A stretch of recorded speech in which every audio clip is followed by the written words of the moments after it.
이제 정치권 소식을 살펴볼 텐데 먼저 국민의힘 상황을 좀 살펴보겠습니다. 어제하고 그제요. 전환기 어제 뭐 저희가 전해드리긴 했는데 이틀 연속으로 국민의힘 행사에 참석해서 당내에서 좀 논란이 되고 있습니다. 영상 먼저 보겠습니다.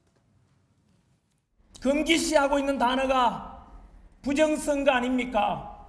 전환길이 부정선거 고쳐야 된다니까 국힘에서도 저와 단절해야 된다는 이야기를 많이 했습니다. 모든 국민들이 앞으로 다가올 대선에서 또는 어떤 선거에서도 부정선거 통해 당선되고 싶은 사람이 있겠습니까? 윤과의 뭐 단절해야 된다라고만 말하는 그런 국힘 너희는 뭐 했냐? 윤석열에 대해서 그렇게 돌 던질 만큼 지금 잘했냐? 라고 국민들께 물어보십시오. 그러면 지지율이 19%까지 떨어졌겠어요? 보신 것처럼 전환기 씨가 이제 열변을 토하는 자리에 국민의힘 의원들 지도부가 이제 앉아서 듣고 있었습니다. 이 제목을 한번 보면은 리셋이라고 돼 있고요. 저기에는 새로운 길이라고 돼 있습니다. 이 제목의 토론에 전환기 씨가 이제 참석을 했다는 건데 정관재 대변인, 뭐 일단 이 제목과 전환기 씨는 좀 매칭이 잘 안 됐다는 느낌이 들기도 하고요.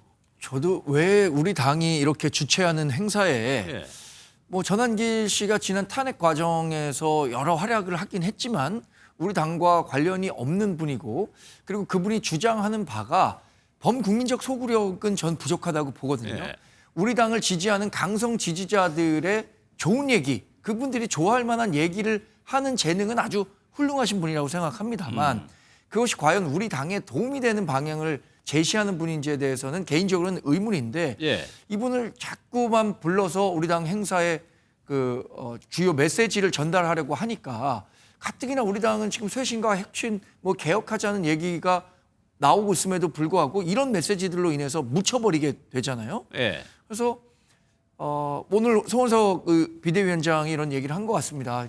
전환길 씨와는 앞으로 같이 하는 방법을 찾지 않겠다라는 요지의 얘기를 했으니까 저는 이렇게 강성 지지층에 우리가 매몰돼 있어서는 앞으로 한 발짝도 나갈 수 없다고 생각하기 때문에 이런 부분과 확실한 단절. 아까 윤석열 전 대통령과 단절해서 뭘 얻었냐라고 하는데 우리가 단절을 충분히 못했기 때문에 이룬 게 없는 겁니다. 이 부분과 관련해선 본인 스스로도 한번 되돌아볼 부분이 있다고 생각합니다. 그러면 여기 윤상현 의원이 주최한 행사고 장동혁 의원이 주관한 토론회란 말이에요. 그러면 현역 의원 중에서 일부는 여전히 이런 의견에 귀를 기울이는 분들이 어느 정도 있다는 거잖아요. 뭐 당의 스펙트럼이 굉장히 넓다는 거는 이제 다 알고 계실 거예요. 어떤 분들은 뭐 부정선거와 관련해서도 여전히 의혹을 갖고 계신 분들이 있고요. 또 강성 지지층들의 결집을 바탕으로 우리 당이 활로를 찾아야 한다고 주장하는 분들이 구주를 중심으로 굉장히 많습니다. 반대로 아예 새로운 길로 가자고 하는 분들도 있는데 그런 분들 가운데 전환길 씨 주장에 동조하는 분들이 있는 거죠. 그런데 우리 당의 뭐 예를 들어서 지도부가 윤상현 의원이 개최하는 또 전환길 씨가 참석한 행사에 참석했다고 해서 거기에서 나온 내용에 100% 공감하는 건 아니죠. 송원석 비대위원장도 충분히 그런 얘기를 했습니다. 본인이 비대위원장으로서 소속 당 의원이 하는 행사에 참석하는 것을 원칙으로 했기 때문에 참석했다고 한 것이니까 저는 그 말을 신뢰하고요. 앞으로 이 어떤 발언들이 오고 가는 내용인지에 대한 내용도 좀 파악한 후에 지도부로서는 움직였으면 좋겠다는 생각도 갖고 있습니다. 뭐 사실 저희가 어제 이 내용을 뭐 전해드리면서 뭐 자주 이렇게 의원들이 가기도 합니다. 그런 취지로 송원석 오늘 원내대표가 해명을 했는데 그래서 일단 해명 듣고 이어가 보도록 하겠습니다. 뭐 전혀 우리 당하고 관련 없는 얘기입니다. 저는 원내대표로서 우리 당 소속의 중진 의원을 포함해서 또 초선 의원까지 누구라도 행사를 하는 데 대해서는 찾아가서 격려해주고 함께 해주는 것이 원내대표의 책무 중에 하나라고 생각하고 있습니다. 그러니까 실제로 그런 박 의원님께 여쭤봐야 될 것 같은데 이제 현역 자당의 의원들이 이렇게 뭔가를 주최하고 하면 원내대표나 당대표가 이제 가주는 게 의무긴 합니까? 통상의 행사라면 그런 해명이 맞을 수도 있는데 지금 통상의 상황이 아니잖아요. 국민의힘 입장에서는 어쨌든 그 국민의힘 소속의 대통령이 이 계엄 불법적인 위헌적인 계엄을 해서 탄핵을 했고 그로 인해서 지난 대선에서 대패했고 그리고 이제 당이 어떤 길로 어떻게 나가야 되는지 한편에 이제 뭐 혁신 논의도 있고 쇄신 논의도 있는데 이런 상황에서 그냥 원내대표일 뿐만 아니라 지금 비대위원장이잖아요. 예. 저런 행사는 말렸어야죠. 근데 주체 자체를. 말리지는 예. 못하고 그 자리에 가가지고 격렬합시고 원내대표마저도 이제 얼굴을 비추고 저 자리에 앉아 있었다는 것 자체가 예. 결국 저기에 동조하고 있거나 아니면 이제 정무적 감각이 제로다라는 거를 저는 증명하는 거라고밖에 보이지 않는데 이렇게 되면은 이제 국민의힘의 쇄신은 불가능한 겁니다. 그러니까 탄핵의 강을 건너자고 얘기하면서 지금 저런 모습은 탄핵의 강으로 다시 회귀하고 있는 거잖아요. 예. 전환기 씨라는 분은 윤 전 대통령이 일으킨 계엄을 두둔하고 그리고 부정선거 음모론 때문에 부정선거 때문에 대통령이 계엄을 했다라는 음모론을 대표적으로 펼치고 있는 사람이고 그리고 영화도 같이 보고 네, 그랬었죠. 그로 인해서 어쨌든 예. 강성 지지층, 이 아스팔트 우파라고 얘기하는 이제 그분들의 지지를 받는 사람이에요. 예. 근데 윤상현 의원이나 그 장동혁 의원이 이 시점에 왜 전환기 씨를 불러서 저런 행사를 했을까 생각해 보면 결국에 지금 이 다가오는 전당대회 그걸 의식한 일종의 이제 세결집 세력화 차원의 행사였다고밖에 보이지 않아요. 그렇지 예. 않고서 어떤 개연성도 지금 없습니다. 저런 행사를 주최할 만한. 거기에 대표적으로 강성 지지층의 이 얼굴격이 돼 있는 전환길 씨를 불러서 스피커로 내세운 거죠. 이런 상황에서 당의 중진이라는 분들이 혹은 차기 당권 주자로 꼽히는 분들이 저러고 있는 상황에서 어떤 그 혁신이 가능성이 있겠습니까? 예. 저는 윤희숙 혁신위원장이 오늘도 뭐 그 말씀을 하시긴 했던데 결국 그 물거품으로 돌아갈 가능성이 높다 이렇게 생각합니다. 예. 그러니까 이제 전환길 씨 하면은 떠오르는 단어가 이제 부정선거고 앞서도 모스탄 전 대사 얘기를 전했는데 이 사람도 부정선거 음모론자고 이게 계속 국민의힘하고 연관되게 비쳐 보이니까 한동훈 전 대표 같은 경우에는 정말 부정선거 믿는 사람이 있으면 나하고 토론까지 하자고 지금 얘기를 했단 말이에요. 저도 부정선거가 2020년 이후서부터 이제 본격적으로 논의가 된 거잖아요. 예.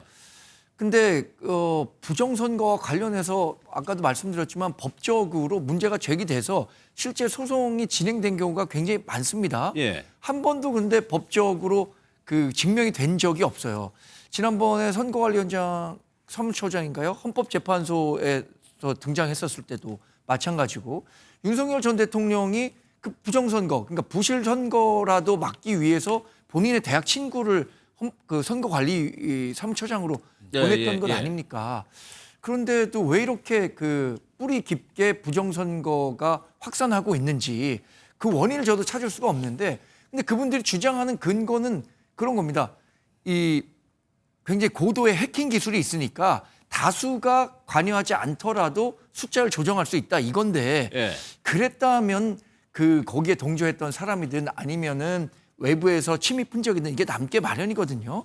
이 부분과 관련해서 자꾸만 음모론식으로 이걸 상업적으로 이용하는 사람들이 예. 본인들의 확증 편향만 그 강화시키는 쪽으로 하다 보니까 더 그럴싸한 얘기들이 계속 나오는 거예요. 예. 그래서 정말 이 부정선거와 관련해서는 저는 부정선거를 주장하는 분들이 이런 유튜브라든가 이런 데서만 할 것이 아니라 공적인 곳에 나와갖고 그럼 정말로 토론을 해서 부정선거에 대한 그 설득이 좀 예. 이루어졌으면 좋겠다는 개인적인 생각도 갖고 아니 저는 있습니다. 이게 한동훈 전 대표가 이렇게 최근 들어가지고 이렇게 적극적인 의견을 밝힌 게 좀 이례적인 것 같아요. 토론하자면 공개석상에 지금 나오겠다는 얘기잖아요. 한 전 근데 대표. 과거에 뭐 한동훈 전 대표뿐만 아니라 이준석 의원도 예. 부정선거와 관련해서 주장하는 분 어느 자리에서든 자기가 가서 그 토론에 임하겠다라고 얘기했을 정도로 지금 우리나라 대한민국의 선거 관리 시스템을 이해하는 분들이라면 예. 부정선거와 관련해서 그렇게 생각할 필요는 없는 거죠. 예, 또 이러는 상황에서 동시에요. 또 오늘 국민의힘에서는 어떤 얘기가 나왔냐면 윤희숙 혁신위원장이요. 몇 명 인물들을 거론하면서 스스로 거취를 밝혀야 된다고 아주 강하게 얘기를 했습니다. 윤희숙 위원장 얘기 한번 들어보겠습니다.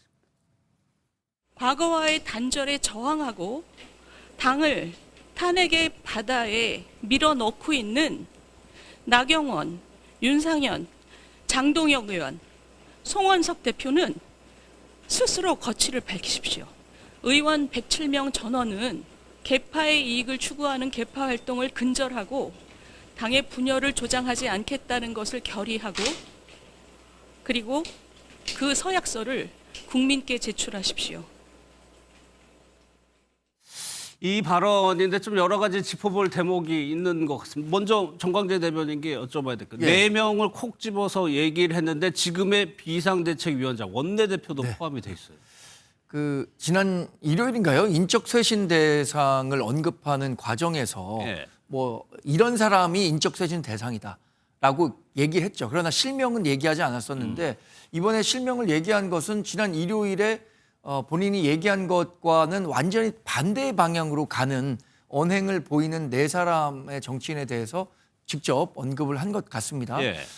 저는 윤희숙 혁신위원장이 갖고 있는 혁신의 방향 또 가치 이런 것은 당연히 공감합니다. 예. 그런데 그 속도와 관련해서는 일정 부분 뭐 조절이 필요한 부분도 있을 거라고 보는데 지금 이 4명에 대해서 거취를 결정하라라고 하는 것이 과연 4사람에 대해서 무엇에 대한 결정을 하라는 건지 다음 2028년에 이루어지는 총선에 나오지 말라는 건지 아니면 지금 당장 우리 당을 떠나라는 건지 예. 아니면 아예 완전히 다른 과거와 다른 반성의 메시지를 내고 당에 남아야 하는 건지 이런 것들에 대해서 좀 불명확하기 때문에 오히려 당내에 있는 이분들이 대부분이 주류 의원들이잖아요. 예. 주류 의원들의 반발로 혁신위원회가 또 좌초되는 건 아닌지 하는 걱정도 하게 됩니다. 그 다음으로 짚어볼 대목은 그 부분인데 혁신이라는 게 쉽지 않죠. 혼자만 할 수 있는 것도 아니고 그렇기 위해서 여론도 중요하고 세력도 중요하고 준비 과정도 중요할 건데 이런 식으로 그냥 툭툭 던지는 식의 혁신안이 어떤 효과가 있을 거냐. 이게 실현 가능성도 상당히 낮은 제안들이. 그러니까 윤희숙 위원장이 취지는 어떤 건지 알겠는데 예. 근데 지금 국민의힘 내부 상황으로 봤을 때 혁신위원회가 어떤 성과를 거두기가 굉장히 쉽지 않은 상황이잖아요. 예. 그 때문에 안철수 위원장도 사퇴하고 때문에 굉장히 좀 치밀하고 계획적이고 체계적이어야 되는데 좀 즉흥적이고 감정적인 게 아닌가 싶습니다. 결국 본인이 얘기했던 혁신의 방향에 대해서 반대의 얘기를 하는 사람들을 콕 집어서 거취를 정하라라고 얘기를 한 건데 좀 전에 우리 정광재 대변인도 얘기했듯이 거취를 정하자라는 게 구체적으로 무슨 말이냐. 예. 그게 총선 불출마냐. 지금 즉시 당에서 나가라는 거냐. 여러 가지가 있는 거죠. 뭐 아니면 사과를 거치라는 공개 게. 사과를 하라는 거냐. 예. 그래서 좀 모호하기도 하고요. 이제 무엇보다 지금 송원석 원내대표건 비대위원장의 지명을 받아서 본인이 혁신위원장을 하고 있는 건데 예. 자기 이제 임명권자에 대해서 어제도 거취를 상의했다 정하라. 그랬어요. 라고 얘기를 해서 예. 과연 그렇게 되면 저 혁신위에서 제안하는 어떤 내용도 이게 수용이 가능할까라는 예. 생각이 들고요. 그리고 이제 혁신위원들이 또 있잖아요. 예. 혁신위원장뿐만 아니라 혁신위원들 사이에 공감대는 있는 이제 그런 어떤 인적 쇄신의 결론이었는지도 조금 의문이에요.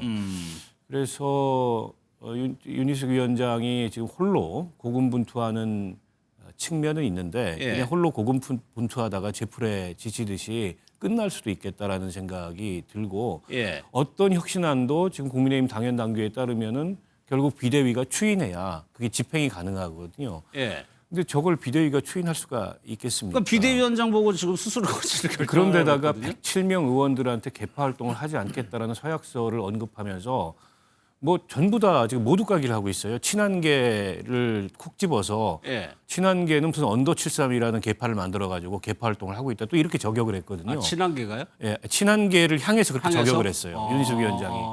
그럼 도대체 당 내에 전부 다 혁신 대상이면 혁신의 주체는 그런 누구냐? 셈이네요. 예. 본인밖에 없는 거냐 혁신의 주체는.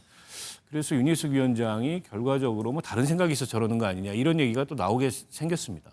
아니 그 다른 생각이라는 것이 그냥 단순히 안철수 전 혁신위원장을 감안해가지고 안철수 전 혁신위원장 위원장직 내려놓으면서 전대 나가겠다고 했거든요. 그러니까 그 아니, 그래서 가능성도 있다고. 뭐 비슷한 그 행보를 걷는 거 아니냐 이런 얘기들이 벌써부터 나와요. 결국에 이렇게 명분 축적해서 예. 나는 노력하고 나는 시도를 했는데 당이 조금 더 변화할 의지가 없고 결국에 당내 기득권 때문에 혁신이 안 되는 상황이니 예. 내가 어쨌든 뭐 전당대회에 나가서 그럼 혁신을 해보겠다. 윤희숙 위원장도 그 경로를 밟는 거 아니냐라는 얘기가 나올 정도로 지금 좀 즉흥적이에요. 근데 혁신이 어려우면 어려울수록 그리고 기득권이 완강하면 완강할수록 치밀하고 체계적이어야 되는데 그런 모습은 없는 것 같아요. 예, 곧바로 성원석 원내대표가 전혀 공감하지 않는다고 입장을 냈고 권영세 의원도 지금 똘똘 뭉쳐도 부족할 판에 지금 뭐 하고 있느냐 취재 얘기를 했습니다. 그 얘기 한번 들어보도록 하겠습니다. 이 우리 107명이 똘똘 뭉쳐서 해도 부족할 판에 여기 떼고 저기 떼고 뭘 하겠자는지 이건 좀 잘 이해가 되지 않습니다. 인적 청산이 필요하더라도 앞으로 3년 뒤에 총선이 있는 만큼 거기로 조금 넘겨놓는 건 어떻겠나. 지금 당장은 지금 뭐 모든 사람들이 힘을 합쳐가지고 그 여당의 독주를 막는데 더 노력을 하도록 이 독려하는 게 오히려 맞지 않겠나. 그래서 뭐 물론 그제 인터뷰긴 합니다. 지금 상황을 정관제도에 보면 윤희숙 위원장이 뭔가를 얘기하면 바로바로 뭐 반발이 일어나는 상황이거든요. 지금 혁신위원회 구성을 보면요. 윤희숙 의원 원장 있고요. 현역 의원 한 명 있고 나머지 분들은 원외 인사들이에요. 근데 이분들이 과연 비대위에서 권한을 준 거란 말이에요. 혁신위원회. 근데 그 혁신안을 이렇게 만든다고 하더라도 박원석 의원님 말씀하신 것처럼 비대위원회에서 이걸 의결을 안 해주면 전혀 안 되죠. 이게 동력이 생길 수가 없는 것인데 그와 관련해서는 저는 지도부와 충분한 논의가 이루어진 상태에서 혁신안이 나와야지 그렇지 않고는 혁신위원회가 예정된 실패로 갈 수밖에 없다라고 예. 볼 수밖에 없는 거고요. 첫 번째 그 쇄신안, 혁신안 나왔을 때 저는 굉장히 반겼습니다. 첫 그게 번째. 윤석열 전 대통령의 전횡을 막지 못했다. 그래서 새로운 정책 정당으로 발돋움하는 서약을 하겠다. 이 두 부분까지는 모든 그 구성원들이 공감할 수 있는 내용이었다고 생각합니다. 근데 그것이 더 깊게 가면서 속도 조절이라든가 방향이라든가 이것이 아주 정치하게 이루어지지는 않고 있어서 예. 앞으로 진행되는 과정에 있어서도 당내의 이견들로 인해서 상당한 어려움을 겪게 되는 건 아닌가라는 생각이 들고요. 예. 인적 쇄신과 관련해서는 권영세 의원 지금 말씀하셨지만 2028년 선거가 꽤 많이 남았습니다. 그러면 그 3년 후에 있을 정치적 사안에 대해서 이분들이 3년 후에 나는 불출마하겠다라고 얘기할 수 있는 용기, 헌신할 수 있는 정치인이 얼마나 되겠습니까? 현실적으로. 그 부분과 관련해서는 인적 쇄신은 저는 과거에 잘못했었던 것들에 대한 반성만으로도 그게 의미가 있다고 보거든요. 지난번에 45명 관저에 가서 공권력 집행 막았잖아요. 그래서 관련해서 뭐 특검 수사도 받을 만한 그 의원들이 있다는 건데 그분들이 그때 생각했던 것들을 지금까지 생각하고 있다면 저는 그분들 지금 앞으로 우리 당에서 정치하기 어렵다고 봅니다만 예. 그때는 우리가 헌법적 가치를 지키는 게 그게 옳다고 생각했지만 지금 생각해 보니 지금은 4월 4일 판단이 있었던 거 아닙니까? 헌법재판소에서 그 판단을 계기로 그것이 잘못됐다는 것을 반성하는 것만으로도 저는 충분한 인적 쇄신의 계기는 예. 마련할 수 있지 않을까 생각해 봅니다. 뭐 권영세 의원도 그렇지만 또 한 명이 이제 김문수 전 장관이 전 대선 후보였죠. 이 부분에 대해서도 또 얘기를 한 부분이 있어요. 윤석열 전 대통령의 단절에 대해서 어떻게 생각하냐고 하니까 잘하는 건 계승해야 된다라고 얘기를 했어요. 이거는 모순되는 단어, 그러니까 단절과 계승 완전 상반되는 단어잖아요. 아마 이제 그 발언을 대구에 가서 한 걸로 예. 알려져 있는데요. 지금 김문수 전 장관도 지금 당권 도전을 할 가능성이 높다 이렇게 알려지고 예. 있어요. 그렇다 보니까 이제 핵심 지지층 관리를 하는 것 같아요. 그 핵심 지지층에서는 여전히 대구. 윤 전 대통령에 대해서 어쨌든 좀 연민이라면 연민, 뭐 두둔이라면 두둔 이런 정서들이 그런가요? 있잖아요. 예. 전부는 아니지만 예. 이 코어 지지층들 같은 경우에 그걸 관리하는 차원의 언급이 아니었나 싶은데 부적절하죠. 아니 윤 전 대통령이 잘한 게 뭐가 있습니까? 계승할 게 뭐가 있어요. 게다가 어쨌든 이 계엄 내란으로 인해서 지금 저렇게 피고인이 돼가지고 그로 인해서 특검도 만들어지고 엄청난 사회정치적 비용을 우리 사회가 지금 치르고 있는 상황인데 예. 거기에다가 뭐 계승을 얘기한다는 것 자체가 매우 부적절하고요. 결국 김문수 후보가 저런 인식을 갖고 있다면 저분이 만약 이 당권에 도전해서 당대표가 된다 한들 조금이라도 국민의힘이 변화 가능성이 있느냐, 예. 조금이라도 윤석열 그 정권과의 단절, 절연 이게 가능하겠느냐 그런 걱정이 듭니다. 예. 오늘은요 또요 이제 원외죠. 오세훈 서울시장도 이 부분에 관련해서 언급을 한 내용이 있습니다. 한번 들어보겠습니다. 국민의힘이 어떻게 변화해야 되느냐 다 알고 있는 거죠. 다만 그걸 실행할 수 있는 힘이 지금 국민의힘에 없는 거죠. 과연 국민의힘이 국민들로부터 끊임없이 신뢰와 사랑을 받기 위해서 몸부림치는 그런 노력을 하는 정당인가? 여기에 대해서는 높은 점수를 줄 수가 없죠. 극단적인 지지층만을 의식한 정당의 행보가 과연 국민들의 사랑을 받을 수 있는가? 이 점을 깊이 반성을 하고 지금 국민의힘은 죽고 싶어도 죽지 못하는 상태예요. 쇄신하고 혁신한다는 것은 엄청난 에너지가 필요한 부분이에요. 예?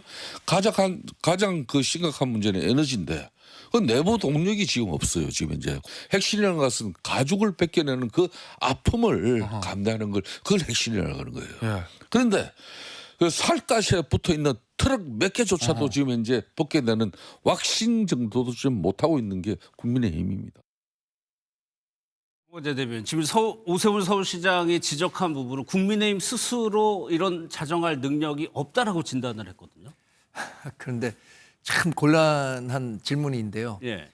우리 당이 뭐 혁신하고 개혁하겠다라고 하는데 내부에서 이해관계가 다른 사람들이 워낙 많다 보니까 그 혁신과 쇄신의 방향으로 가는 속도, 방향 다 동의하기가 없는 상황이거든요. 예, 예. 그렇다면 과거 뭐 2004년처럼 박근혜 당시 의원처럼 강한 카리스마 갖고 리더십을 충분히 행사할 수 있는 그런 사람이 나와서 혁신의 방향으로 이끌어야 되는데 또 우리 당에 그럴 만한 사람이 지금 없다는 게 가장 큰 문제겠죠.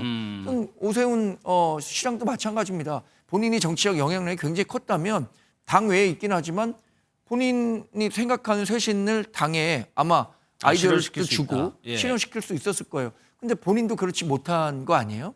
저는 그래서 꽤 많은 시간이 앞으로도 필요하지 않을까 이렇게 예상을 해봅니다. 알겠습니다. 이 내용도 좀 한번 짚어보겠습니다. 지금 조국 혁신당에서요, 국민의힘 정당 예산 청구를 거론했는데 민주당도 공고위원이 이 부분 거론하고 있죠. 오늘 조국 혁신당 얘기부터 좀 한번 들어보겠습니다.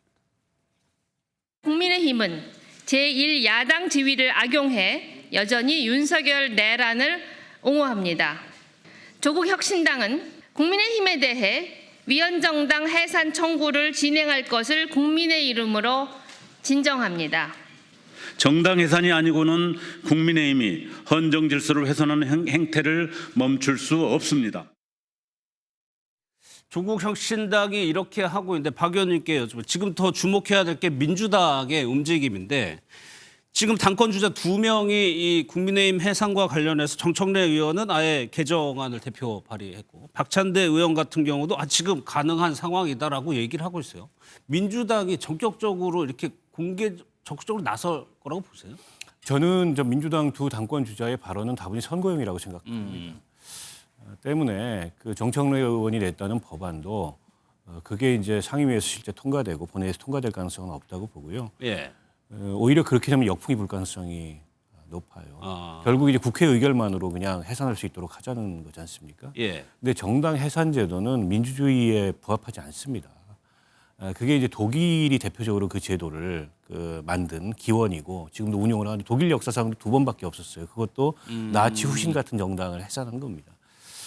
그조차 이제 헌법재판소의 결정으로 하도록 엄격하게 만들어 놓은 건데 이게 국회 의결로 그러면은 그게 이제 이 정치적 보복의 수단으로 정쟁의 수단으로 활용될 거 아닙니까? 다수당만 된다면 전혀 바람직하지 않고요. 조국 혁신당도 저는 마찬가지인데 요즘 조국 혁신당이 이제 존재감이 약해지고 이렇다 할 의제가 없고 이제 탄핵 때문에 생겨난 당인데 윤석열 정권이 탄핵당하니까 이제 당의 정체성 동력 이런 것들이 다 흔들리고 그러니까 더 선명한 방향으로 뭘 하겠다라는 차원에서 정당 해산을 얘기하는데 지난 대선에 어쨌든 윤석열 전 대통령이 이 비상계엄 내란 일으키긴 했지만 지난 대선에 41%의 지지를 그 당의 후보가 받았습니다. 그런 정당을 어쨌든 정부가 탄핵 심판을 청구해서 해산을 시도한다고 했을 때 그 가져올 정치적 사회적 파장이 어마어마할 거예요. 그래서 정당은 결국 국민의 선택에 의해서 도태되거나 아니면은 뭐 국민의 선택을 받아서 수권을 하거나 이 둘 중에 하나밖에 없다고 생각합니다. 그게 민주주의 원리에 맞다는 말씀. 결국 선거예요. 결국 국민의힘이 우리 이제 민주정치 장에서 퇴출돼야 될 정당이라고 생각한다면 결국 국민들의 그런 여론이 만들어지고 국민의 정치적 선택에 의해서 퇴출이 되는 게 민주주의에 부합하는 방식이지 저렇게 헌법재판소에 정당 해산을 청구해서 강제적인 그 정당 해산을 시도한다는 건 과거에 통합진보당 해산 사례가 있었지 않습니까? 통합진보당은 굉장히 작은 정당이었어요. 그럼에도 불구하고 그로 인한 이 정치사회적 파장이 어마어마했고 폭이 있었죠. 예. 굉장한 반대가 있었습니다. 당시에 민주당의 많은 의원들도 반대했어요. 해산까지 하는 건 이건 잘못됐다. 예. 근데 그 전례를 또 밟겠다고 하는 건 아무리 지금 이제 여론에 편승해서 윤석열 전 대통령이나 국민의힘이 잘못한 면이 있지만 그게 우리 민주정치에 가져올 후과를 고려한다면 정당에서는 바람직하지 않습니다. 예. 정광재 대변인도 할 얘기가 많겠지만 박 의원님이 이렇게 얘기해서 그냥 가름하는 마찬가지입니다. 저도 두 그 전당대회 나온 민주당 그 당대표 후보는요. 예. 지금 전당대회형 선명성 선거요? 경쟁을 하고 예. 있는 겁니다. 우리 당을 밟아야 본인이 그 당대표가 가는 길이 더 쉬워질 것이라고 생각하는데 예. 좀 민주적인 그 가치 질서에 위반하는 행위입니다. 예.